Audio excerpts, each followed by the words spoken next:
여러분들께서는 어떤 계기 등을 통해서 하나님을 믿고 또 교회를 다니게 되었는데, 여러분들이 신앙생활을 본격적으로 시작한 다음에 여러분의 생애 속에서 가장 변화된 부분은 뭐다라고 생각하십니까? 그래, 내가 교회를 다녔고 또 그냥 교회를 왔다 갔다만 하다가 본격적으로 하나님 계신 것 같기도 해. 믿어볼까? 그래, 죽음 후에 인생이 있다. 내 조상이 원숭이가 아니라 신이 만들었댄다. 이런 게 믿어지기 시작해서 이제 본격적으로 하나님 한번 믿어볼까? 라는 생각을 가지게 된 다음부터 여러분의 삶 속에 가장 변화된 것이 뭐냐? 라는 저는 물었습니다. 어떤 분은 이렇게 말할 겁니다. 일요일 날이 바빠졌습니다. 그렇죠. 일요일 날이 바빠지죠. 교회를 다니고 신앙생활 하면은 그동안 엄청나게 늦잠 자고 쉬었던 일요일이 바쁜 날이 돼서, 그죠? 아침 일찍부터 더 단장하고 예쁘게 해서 교회에 옵니다. 또 어떤 사람은 그치요, 본격적으로 신앙생활 한 다음에 감사가 좀 늘은 것 같습니다. 좀 내 입으로 마음으로 뭔가 감사하는 말이 자꾸 나오고 감사하는 생각이 들고, 여러분들 중에서도 그런 분이 계시리라 생각합니다. 또 어떤 분은 성경을 읽게 됐죠. 교회 다니면서 본격적으로 믿어볼까 하다 보니까 성경을 좀 읽어볼까 라는 마음이 들었습니다. 또 어떤 분은 좀 더 성장해서 예배가 기다려지죠. 목사님, 예배가 기다려지게 됐습니다. 신앙생활 바로 한 다음부터. 또 어떤 분은 이렇게 말할지도 모릅니다. 좀 마음이 넓어진 것 같습니다. 나 좁고 나밖에 몰랐는데 조금 넓어져서 예수님처럼 넓은 마음으로 지난주 설교처럼 섬기며 사는 그런 사람이 된 것 같습니다. 라고 말하는 분도 계실 겁니다. 여러분들은 과연 예수님을 믿기 시작한 다음부터, 좀 더 본격적으로 교회를 다니기 시작하면서부터 뭐가 달라지셨습니까? 저도 돌이켜 생각해 보니까 예수님을 내 주다, 나를 위해 죽었다라고 믿은 다음부터 가장 많이 달라진 것 중에 하나가 기도하게 되었다는 겁니다. 즉, 제 마음속에 나를 위해 죽으신 그분, 그러나 다시 부활하신 그분, 다시 오실, 우리를 위해서 다시 오실 그분께 기도하게 생겼다. 기도할 마음이 생겼다. 기도하게 되었다. 기쁜 일이 생겼을 때도, 도저히 방법이 없을 때에도, 혹은 너무너무 속상하고 열받을 때에도, 혹은 너무너무 좋을 때에도 하나님을 바라보면서 기도하게 되었다는 것. 그것이 아마도 제 개인적으로는 예수님을 본격적으로 믿은 다음에 가장 달라진 것이 아닌가 생각합니다. 아마 저와 똑같은 마음을 가진 분들도 여기에는 많이 계시리라 라고 생각합니다. 그렇습니다, 여러분. 기도에 대한 소망이야말로 여러분과 저가 하나님의 자녀가 되었다는 가장 분명한 증거 중에 하나입니다. 어떤 일을 맞이했을 때 내 마음의 기도가, 저는 몇 주 전에 여러분에게 이런 설교를 했습니다. 내 손을 내밀라라고 하는 말입니다. 물론입니다. 기도에 대한 설교였지요. 특별히 시간을 정하지 않더라도 어떤 상황에서든지 내 마음과 손을 주님께 내미는 것 가장 중요하다. 오늘 말씀을 저는 여러분들에게 다시 한번 이 좋은 계절을 맞이해서 기도에 대한 말씀을 전하려고 합니다. 오늘 본문 마가복음 1장 35절에 보면은 예수님께서 아직 해도 뜨지 않은, 아직 동도 트지 않아 깜깜한 새벽 자리에서 일어나셨다라고 말합니다. 여러분, 예수님이 해도 안 뜬 깜깜한 새벽에 왜 일어나셨을까요? 오늘 본문 35절에 보니까 일어나셔서 한적한 곳, 즉 조용한 곳, 누구에게도 방해받지 않는 곳으로 나가셨다라고 말합니다. 그러면 예수님이 새벽 아직 동도 트기 전에 아무에게도 방해받지 않는 곳에 나가서 뭐 하셨습니까? 본문 35절 기도하셨다라고 성경은 말합니다. 그런데 여러분, 예수님이 오늘 기도하신 그날은 어떤 날이냐 하면은 안식일 다음 날이었다라고 성경은 말합니다. 그렇습니다. 예수님은 새벽에 일찍 일어나시기 바로 전날 안식일 날, 요새로 말하면 주일날 예배드리는 날입니다. 아침에 일찍부터 회당에 나가셔서 회당에 모인 많은 사람에게 성경을 가르쳤습니다. 성경 말씀에 이것의 뜻은 이런 것이다. 당시 사람들은 그랬습니다. 예수님의 가르침은 이제까지 가르쳤던 누구의 가르침과 달랐다. 권위가 있었고 깨우침이 있었고 마음에 감동이 왔다. 그 말씀을 한참 전하고 있는데 귀신 들린 자가 있어가지고 막 이상한 소리를 짓거리니까 여기 모인 사람들이 예수님의 가르침을 도저히 들을 수 없었습니다. 예수님은 그 귀신 들린 자를 불쌍히 여기사 그 자리에서 치유하사 건강케 하셨습니다. 한참을 가르치다가 이제 잠시 가르침을 멈추고 베드로의 집을 방문합니다. 그런데 베드로의 집에 갔더니 베드로의 장모님이 그만 열병에 들려서 너무없이 괴로워합니다. 예수님은 아마도 식사를 위해서 글로 가셨을 것 같은데 식사하는 것도 멈추고 베드로의 장모를 고쳐줍니다. 그랬더니 웬일입니까? 베드로의 장모를 고치자마자 또 여러 사람들이 몰려옵니다. 병든 자, 귀신 들린 자, 들리지 않는 자, 다리 저는 자, 영혼의 상처를 받은 자, 여러 사람이 몰려와서 예수님은 밤늦도록 베드로의 집에서 많은 사람들을 고치고 안아주시고 치유해 주시고, 그렇게 해서 안식일날 아침부터 저녁 늦게까지 예수님은 사람들을 섬기셨습니다. 그리고 잠깐 주무셨는데 뭐가 된 거예요? 새벽이 된 거예요. 그리고 예수님은 한적한 곳으로 나가 기도했다는 말입니다. 그렇습니다, 여러분. 전날 너무나 바빴기 때문에, 그 전날 하루 종일 피곤했기 때문에 휴식을 취한 것이 아니라 오히려 예수께서는 꼭두 새벽부터 잠자리에 일어나 한적한 곳으로 나가 기도하셨다라는 말. 사랑하는 여러분, 오늘날 너무나 많은 그리스도인들이 기도하지 않습니다. 그 기도하지 않는 여러 이유 중에 하나, 그때도 말씀드렸지만 오늘은 좀 다른 측면에서 바쁨과 피곤함 때문입니다. 그런데 오늘 본문은 피곤하여 기도하지 않는 우리들에게 깨우침을 줍니다. 바쁘고 피곤한 하루를 보내신 예수님은 그 다음 날 새벽 그 지치고 피곤하심을 오히려 기도를 통해 물리쳤다는 말입니다. 성도 여러분, 분명합니다. 여기 써진 그대로 예수님은 바쁘고 피곤해서 기도하지 못하신 것이 아니라 오히려 바쁘고 피곤해서 능력을 얻기 위해, 셈을 얻기 위해 기도하셨다라는 말입니다.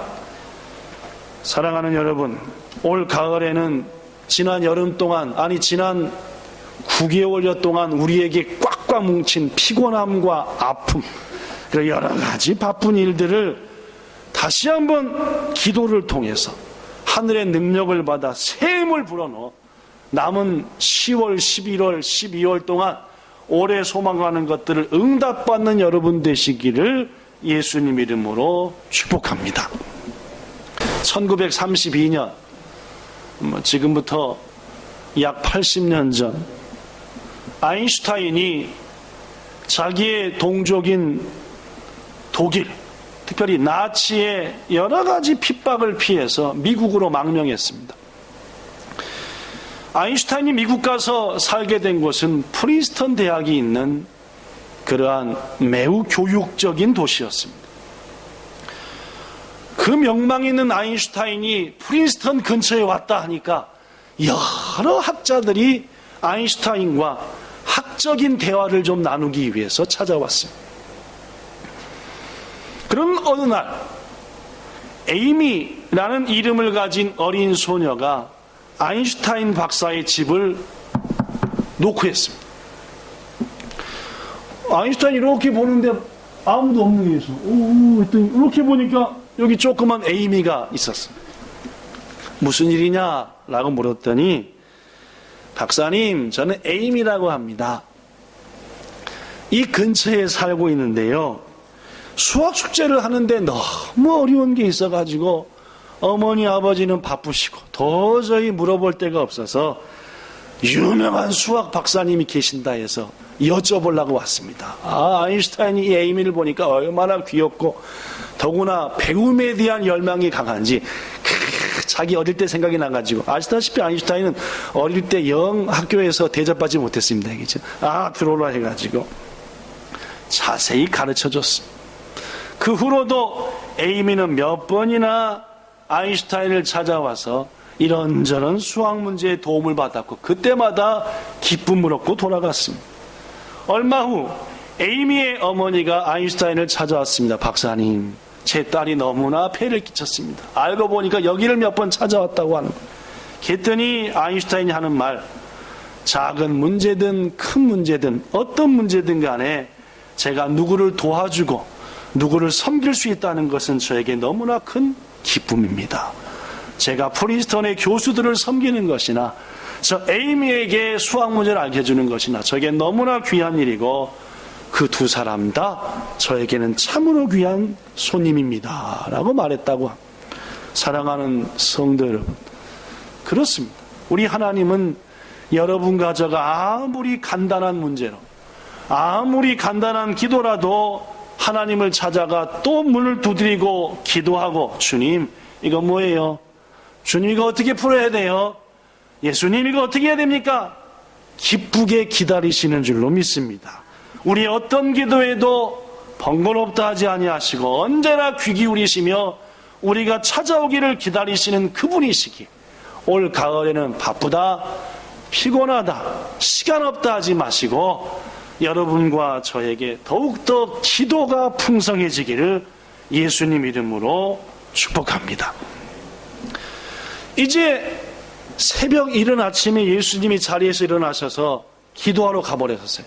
근데 오늘 본문에 보니까 그 새벽부터 또 예수님이 주무신 그 집 앞으로 사람들이 모여왔습니다. 왜냐? 그 정도로 인간은 상처가 많습니다. 인간은 고통이 많아요. 그러니까 주님으로부터 치유받기 위해서 왔죠. 바깥에가 시끌시끌 하니까 누구들이 잠에서 깼겠습니까? 물론입니다. 이분들은 들으시는 건지. 당연히 예수님과 제자들이 같이 잤으니까 제자들이 잠에서 딱 깼겠죠. 딱 깨서 바깥의 상황을 살펴보니까 이게 웬일입니까? 고침을 받기 위해, 치유를 받기 위해, 상처로부터 자유함을 얻기 위해 사람들이 쫙 그래서 예수님을 깨우려고 딱 봤더니 예수님의 자리에 예수님이 안 계셨다라는 말. 그래서 제자들은 베드로를 앞장서 가지고 이제 예수님을 향해 갑니다. 오늘 본문의 내용을 보면 예수님이 어디 있다 찾지 않았습니다. 곧바로 예수님이 계신 곳을 향해 갔어요. 이 말은 제자들은 이미 알고 있었습니다. 예수님이 새벽마다 뭐 한다는 것을, 기도한다는 것을 말입니다. 그래서 갔지요. 가가지고 예수님을 만나자마자 됐다 하는 말이 본문 37절, 제자들과 같은 목소리로 시작, 모든 사람이 주를 찾나이다. 약간 신경질난 목소리일까요? 뭔가 예수님께 보고하는 목소리였을까요? 10중 8구 신경납니다. 어제 하루 종일 뭐 했어요? 제자들이, 예수님이 피곤했으니까 누구도 피곤했겠습니까? 제자들이 막 눈이 땡땡 부고 막 하고 자는데 와가지고 사람들이 예수님 찾고, 모든 사람이 예수님 찾는다니까요. 이렇게 약간 짜증나게, 약간 좀 더 자고 싶은데 예수님 때문에 이른 잠 못, 이른 새벽에 깼다. 뭐 이런 좀 짜증난 거죠. 예. 우리 그렇잖아요, 그죠? 하민이도, 우리 동영이도 아마 깨우면 그럴까? 조금만 더 작게. 이제 고등학교 2학년 되니까 그렇게 안 하는데 중학교 2학년 때까지는 조금만 더. 제자들도 그러지 않았겠습니까? 이제 조금만 더 작게. 그러면은 여러분, 제자들이 지금 예수님을 찾아와서 모든 사람이 주를 찾나이다, 여러 사람이 찾아왔습니다라고 말하면은 평소 예수님 같으면 어떻게 되겠습니까? 그래, 뭐하자? 가서 그들의 아픔을 뭐 해주리라? 치유해주고 안아주리라. 이게 평소 예수님이죠. 그럼 예수님이 그렇게 대답했습니까? 자, 보지요. 38절 시작. 그 사람들한테 가자는 말입니까? 딴 데로 가자는 말입니까? 이야, 새벽과 새벽부터 찾아온 사람들을 두고 다른 마을로 가자 하고 틀어버렸다 그 말이에요. 그렇습니다. 예수님은 지금 계신 가버나움의 사람들이 새벽부터 와서 예수님을 찾았습니다. 그것을 아셨고 제자들도 와서 짜증난 목소리로 얘기했습니다. 저들 어떻게 좀 해주세요 라는 뜻으로 말입니다. 그러나 예수는 제자들에게 다른 말을 합니다. 다른 마을로 가자라고. 사랑하는 여러분, 왜 예수께서 그렇게 하셨을까요? 대다수 학자들은 이렇게 말합니다. 예수님은 이른 새벽 한적한 곳에 가서 기도하시는 가운데 그날에 자신의 할 일들을 하나님께로부터 지시받았다라고 말합니다. 그날 자신이 할 일을 하나님께로부터 지시받았다. 고로 그는 이제 하나님의 지시함을 따라서 다른 마을로 갔다라고 말합니다. 성도 여러분, 왜 우리 그리스도인들에게 있어서 기도가, 특히 새벽의 기도가 중요하느냐 하면, 새벽의 기도는 하나님께서, 주님께서 그날 여러분과 저가 할 일을 가르쳐 주시고 인도하시기 때문입니다. 고로 이른 새벽 일어나자마자 기도하는 것은 참으로 중요합니다. 하나님의 백성들이 그날 하나님의 인도하심을 따라 살 수 있는 가장 첫 번째 걸음은 기도를 통해서, 주님, 제가 오늘 어찌해야 되겠습니까? 이런저런 계획이 있습니다. 거래처 사람과 만나야 되고, 오늘 야직 내는 날인데 부족하고, 오늘 학교에 우리 아들, 우리 딸 보호자 모임이 있고, 이런저런 일이 있습니다. 어찌해야 됩니까? 하고 새벽에 물을 때 하나님께서는 여러분과 저에게 어찌할지, 어떻게 가야 될지 길을 알려주신다 그 말입니다. 저는 우리 본향교회 이제 17년 동안 섬기는 동안 본향교회와 성도들을 향한 모든 계획들, 일들 거의 90% 이상 새벽 예배 후 기도하다가 깨우쳤습니다. 아시다시피 여기는 항상 메모지가 있습니다. 아니면 제 수첩이 놓여있든지, 새벽에 기도하다 말고 갑자기 누굴 위해, 어떤 일을 위해 딱 기도하는데 갑자기 생각지 못한 지혜가 딱 오면 바로 기도를 멈추고 씁니다. 그리고 이제 기도 끝나고 보면 이런 것이었구나. 제가 주일날 설교하는 설교의 내용 중에 70-80% 이상 새벽에 기도하다 말고 오늘 그 말씀 전해야 된다 라고 해서 써놨다가 준비해서 그 다음 주나 그 다음 주에 전합니다. 사랑하는 성도 여러분, 고든 맥도날드 어디서 들어본 거죠? 네. 고든 맥도날드라는 사람이 있습니다. 이 고든 맥도날드는 자신이 쓴 내면 세계의 질서와 영적 성장이라, 조금 어려운 내면 세계의 질서와 영적인 성장이라는 책에서 온 세상에 사는 사람을 두 부류로 분류했습니다. 첫째, 충동에 이끌려 사는 삶. 둘째, 소명, 내게 주신 비전, 꿈, 사명, 소명에 이끌리는 삶. 세상은 두 가지가 있다라고 말합니다. 그렇습니다. 오늘날 너무나 많은 사람들이 하루하루를 충동적으로, 본능적으로, 생각나는 대로, 감정적으로 삽니다. 여러분은 어떻게 삽니까? 매일의 삶을 그저 되는 대로, 닥치는 대로 사십니까? 고든 맥도날드는 말하기를, 그리스도인은 충동에 이끌려 살지 말고, 본능에 이끌려 살지 말고 하나님의 지시하심, 즉 소명에 이끌려 살라라고 말합니다. 그게 그리스도인의 삶이 아니겠습니까? 소명에 이끌려 사는 사람은 차원이 다릅니다. 무엇을 먼저 해야 될지 마음에 새기고 삽니다. 그의 인생에서 하나님의 뜻, 그 새벽에 깨우쳐 주신 하나님의 비전과 길만이 가장 중요합니다. 그는 주위의 말에 경청하긴 하지만은 그것에 흔들리지는 않습니다. 왜냐하면은 사람들의 생각보다 하나님의 뜻이 더 중요한 것을 알기 때문입니다. 사랑하는 성도 여러분, 저는 여러분들이 새벽마다 그날을 주 앞에 내려놓고 기도하심으로 그날을 지도함 받으시고 하나님의 소명 가운데 사는 아름다운 삶 되시기를 축복합니다. 종교개혁자 마르틴 루터가 이런 말을 했습니다. 나는 요즘 너무나 바쁘다. 점점 더 바빠진다. 그래서 나는 더욱더 많은 시간 동안 기도하지 않으면 안 된다. 내가 저 바쁠수록, 즉 이 말은 무슨 말입니까? 내가 해야 될 일이 많아진다는 말입니다. 고로 내 해야 할 일이 많을수록 나는 더욱더 그 할 일을 누구의 지도하심을 받아야 되니까 고로 나는 더 많이 뭐 해야 된다? 그렇습니다. 성도 여러분 어떻습니까? 할 일이 많아지지 않습니까? 점점 이 땅에서. 그럴수록 그 모든 일들을 위해서 기도합시다. 하나님께서 반드시 우리의 길을 지도하실 것입니다. 루터는 평생 소원한 것이 있습니다. 내 삶에 기도에 11조를 드리겠다. 나는 말. 그러면 하루에 24시간이니까 11조면 얼마입니까? 그죠? 2시간 20분쯤, 2시간 좀 넘어. 루터는 하루 내 삶이 24시간을 받았으니 나는 하나님께 그 10분의 1을 기도함으로 지시를 받아 살겠다.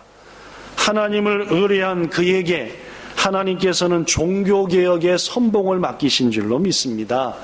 말씀을 마칩니다. 하나님의 독생자이신 예수님께 새벽부터 기도할 그 기도가 필요했다고 한다면 연약한 여러분과 저에게는 얼마나 기도가 필요하겠습니까, 여러분? 세상을 여러분과 저의 힘으로만 살지도 말고 누구 빽 의지하지도 말고 우연히 잘 되길 바라지도 말고 여러분과 저가 하나님을 믿게 되었으니 전능하신 하나님, 우주를 창조하신 하나님께 우리의 소망을 내려놓고 기도하는 자가 됩시다. 여러분, 가장 능력 있는 그리스도인, 가장 기적을 체험한 그리스도인은 다른 그리스도인이 아닙니다. 얼마나 더 간절히 기도했냐입니다.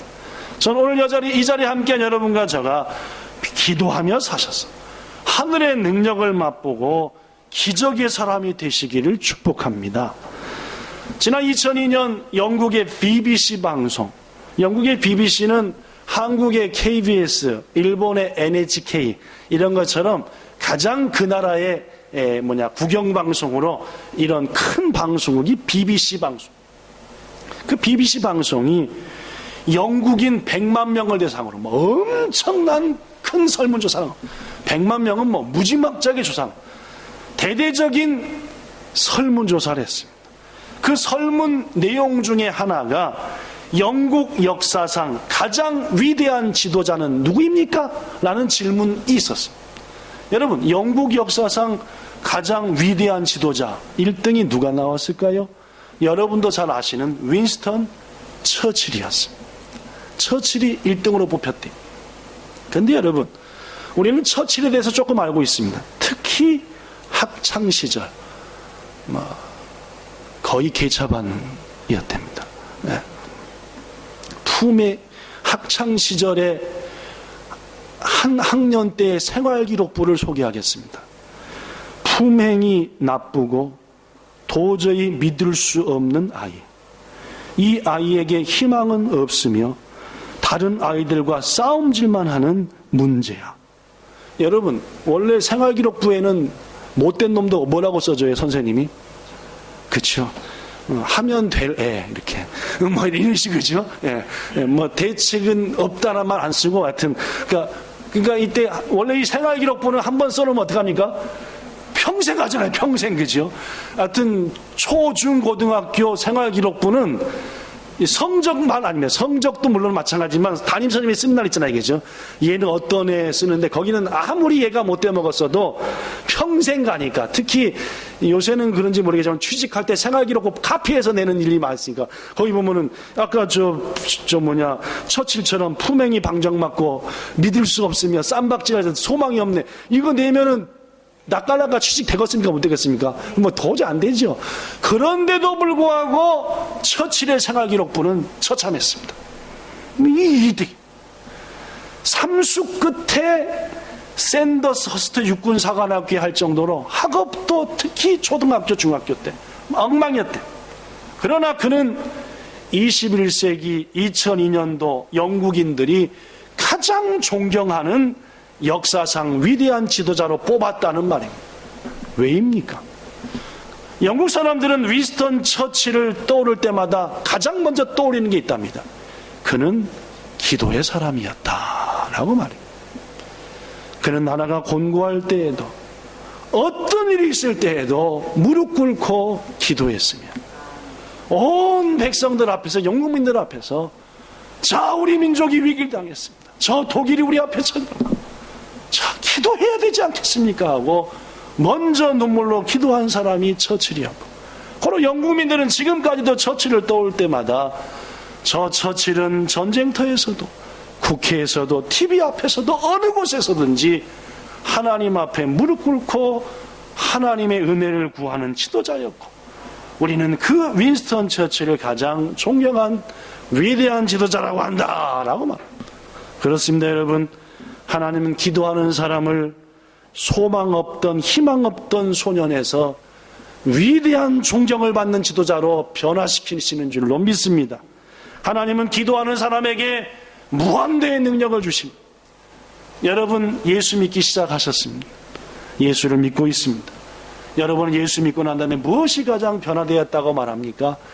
나는 기도하게 되었고 응답받게 되었다라고 말할 수 있는 여러분과 저가 되기를 예수님 이름으로 축복합니다. 기도하겠습니다. 좋으신 하나님, 우리는 주님을 믿어 영원한 생명을 얻고 이 우주 만물이 주께서 지은 것이며 우리의 조상은 원숭이가 아니라 인간이다라는 사실을 믿고 사는 사람들이며 그 믿음을 향해 가는 사람들입니다. 우리가 이 믿음을 가진 다음에 어떤 변화가 있습니까? 무엇보다도 우리 본향 모든 성도들에게 주님을 향해 기도할 수 있게 하시고, 그 기도가 얼마나 큰 능력인지, 믿음의 선배들이 이 기도를 통해 얼마나 놀라운 기적과 응답을 체험했는지 우리 또한 그 계보를 이어가는 복 주시옵소서. 올 가을에는 여기 있는 모든 성도들이 기도하여 응답받길 바라며 예수님 이름으로 기도하옵나이다. 아멘.